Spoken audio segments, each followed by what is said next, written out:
Você não consegue aproveitar Nosferatu se você não souber na dica de nada de RPG. E eu sei que isso vai soar polêmico, isso já é polêmico, porque no dia que eu fiz esse tweet daqui, na verdade um dia depois, que é hoje que eu tô gravando esse vídeo, já os cinéfilos me acharam e começaram a me acusar de várias abobrinhas. E eu juro pra vocês que, apesar de parecer sim abobrinhas, eu vim com as receitas do porquê essa é a minha tese e porquê que eu acho que tá embasada. Agora, eu acho que não deveria ter que fazer esse tipo de disclaimer, mas já fazendo, essa é minha opinião. E se você discorda, discorde na sua casa ou nos comentários para me dar engajamento, porque eu adoro debates, então vamos debater. Antes disso, vamos entender um pouquinho da história de Nosferatu. Nosferatu nada mais é do que a história do Drácula numa fonte diferente, porque o diretor, lá em 1979, quando teve o primeiro filme de Nosferatu, ele queria muito adaptar o Drácula de Bram Stoker. Os caras viraram e falaram: não, você não tem como legalmente fazer isso. Ele falou: pois bem, vou fazer a história numa fonte diferente. E já que o Drácula é charmoso e bonito, eu vou fazer ele ficar feio e transformar isso tudo mais numa alegoria bastante grotesca e até antissemita, que vale a pena colocar em outro vídeo até. Mas basicamente isso é Nosferatu. Tanto que se você achou similaridades na história do Drácula para a história do Nosferatu, não é à toa, é porque é simplesmente a mesma história numa fonte mais feia. E daí começou o grande Nosferatu. E se a gente tá falando de Nosferatu, a gente começa a falar de Vampiro à Máscara. Vampiro à Máscara é um RPG que tem um cenário e um sistema que se complementam e ele é baseado em basicamente toda a mídia de vampiro que você pensar na sua cabeça. Não obstante, um dos clãs se chama Nosferatu e tem todas as descrições que o próprio Nosferatu no filme tinha. Você vai perceber que o estilo de jogo é muito parecido com Entrevista com o Vampiro e não é à toa, é porque realmente é quase um rip-off. Se você gosta muito de mídia de vampiro, você vai encontrar todas elas dentro desse sistema de RPG e, claro, toda a coisa gótica, misticista que vira em torno, né, dessa criatura mística que é o vampiro. Certo? Tá me seguindo até aí? Show! Um outro RPG que aborda Drácula é Curse of Strahd, de Dungeons and Dragons, que basicamente é a história gótica de vampiro de Dungeons and Dragons. É basicamente a história do Drácula, só que em D&D, gente. É só vocês irem lá jogar. E vocês vão entender por que eu tô querendo chegar lá. Durante todo o filme, apesar da gente ver todo aquele romance grotesco, gore, gótico, todas as coisas ali que fazem, além do filme ser cult, é claro, mas assim, tô dizendo sobre todas as coisas que compõem um filme de vampiro ser um vampiro, existem muitas coisas que não são explicadas do porquê o Nosferatu tem tamanho poder, o que é aquele laço entre ele e a Ellen, o que tá acontecendo e todas as outras coisas que eles tiram do cu pra poder resolver o filme. Agora, antes que você me fale, cara, é um filme cult.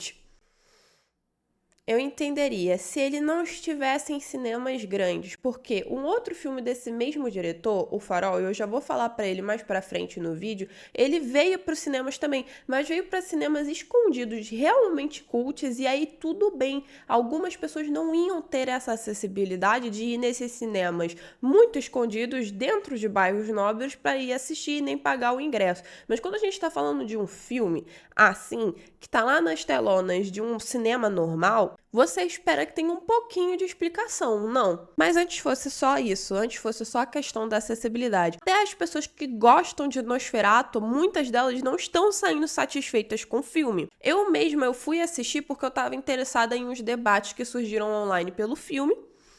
E daí eu falei, bom, eu quero ver sobre o que é isso, e mesmo os debates que foram levantados não foram bem explorados no filme. Eu vou falar sobre eles mais pra frente no vídeo. Então, quais são as referências de Nosferatu que você só saberia se você tivesse jogado RPG, se você soubesse de RPG? Bom, a começo de tudo, aquela cidade lá que o Tomás Vaz... Tomás Vaz... Que o Tomás vai... é Baróvia. Baróvia está dentro de Curse of Strahd. Faltou só a pessoa lá tirar a taroca pra ele, porque é literalmente o início da campanha de Curse of Strahd de D&D, onde você basicamente sabe como derrotar o Drácula, que é o Strahd, que é o Nosferatu, entendeu? Por que ele tem poder sobre os ratos? Porque os Nosferatu, no sistema de RPG, eles têm como controlar os ratos, eles fazem parte ali, os ratos respondem a ele. Não só isso, eles consomem por ele também.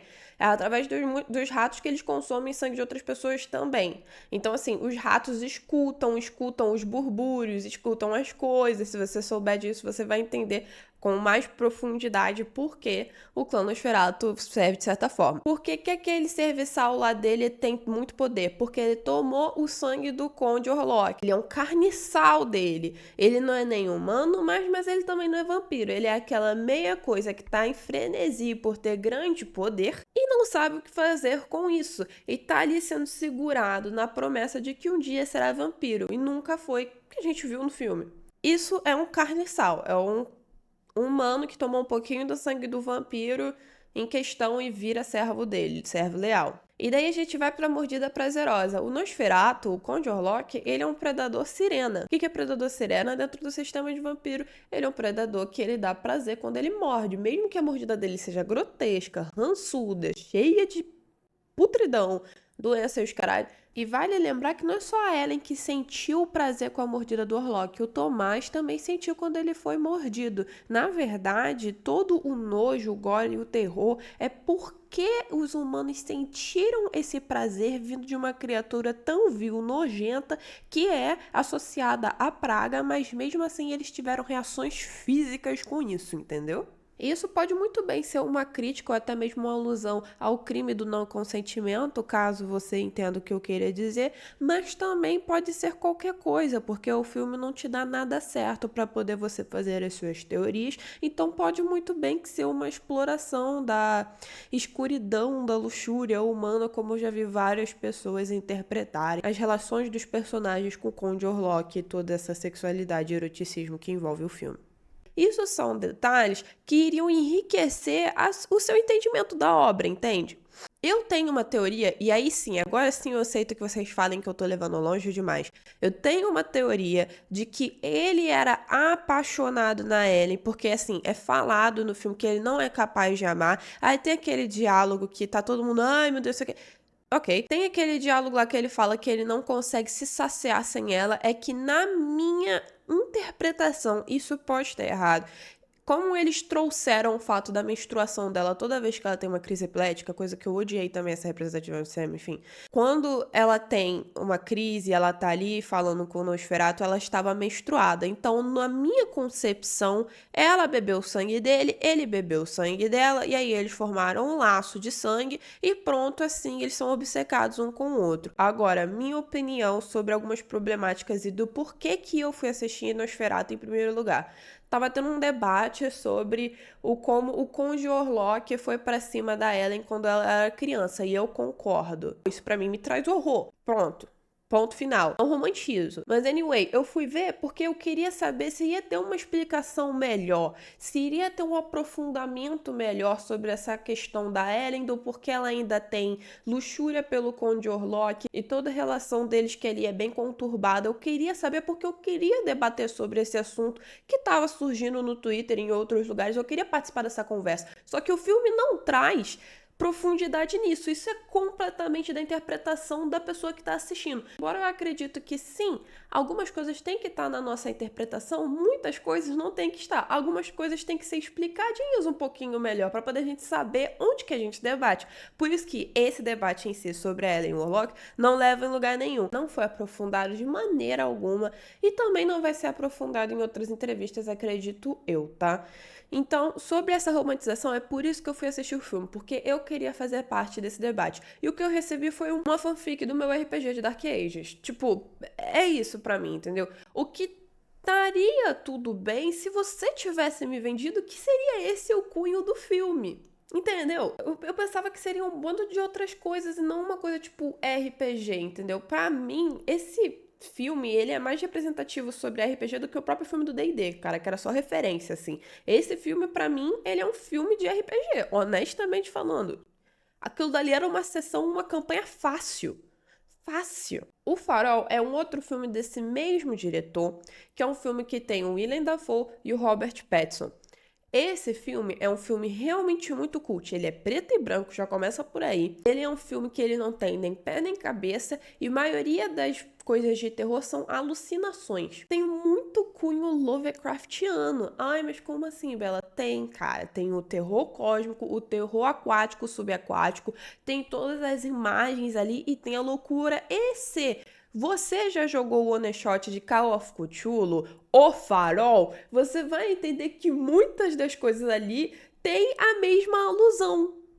Entendeu? E se vocês quiserem me ver jogando o Farol, tem uma One Shot no Aprender RPG em que eu jogo esse RPG. Foi ali que eu pensei, esse aqui é igualzinho o filme. Mas você aproveitaria aquele filme melhor? Você aproveitaria o Farol melhor se você soubesse quem Lovecraft é? Bela, mas é pra ficar confuso. Eu concordo que é pra ficar confuso. Um filme cult como o Farol, que foi lançado em cinemas super tímidos ao redor do Brasil, se foi lançado. E aí a gente chega talvez no que tenha sido o meu argumento mais polêmico, que as pessoas não tenham gostado, que eu achei o Nosferatu um filme sopa de cebola. Eu assisti e não mudou nada na minha vida. Por quê?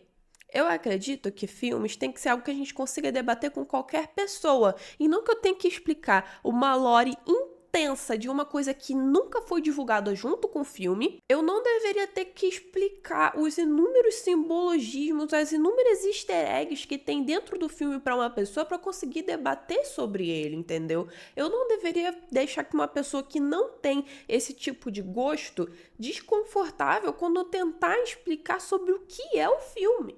E aí, por exemplo, O Farol, que é um dos meus filmes favoritos, eu não consigo conversar com ele sobre ninguém, porque é um filme muito esquisito e complicado de se ver, que se a pessoa não entender sobre Lovecraft, se a pessoa não entender sobre terror cósmico, ela não vai entender sobre o filme.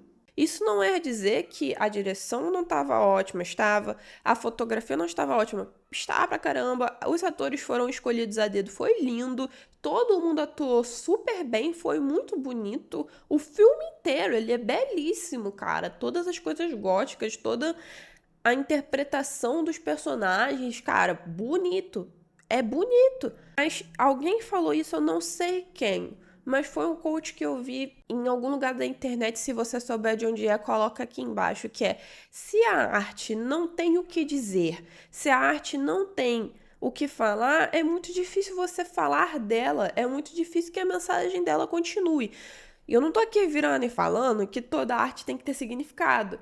Não, mas essa em especial não teve pra mim nenhum. É um filme de vampiro do qual não se conversa. E talvez sejam as minhas expectativas, talvez tenha sido o debate que eu tenha visto surgir nas redes sociais que eu queria participar, que eu queria conversar e ter realmente assim o que falar sobre.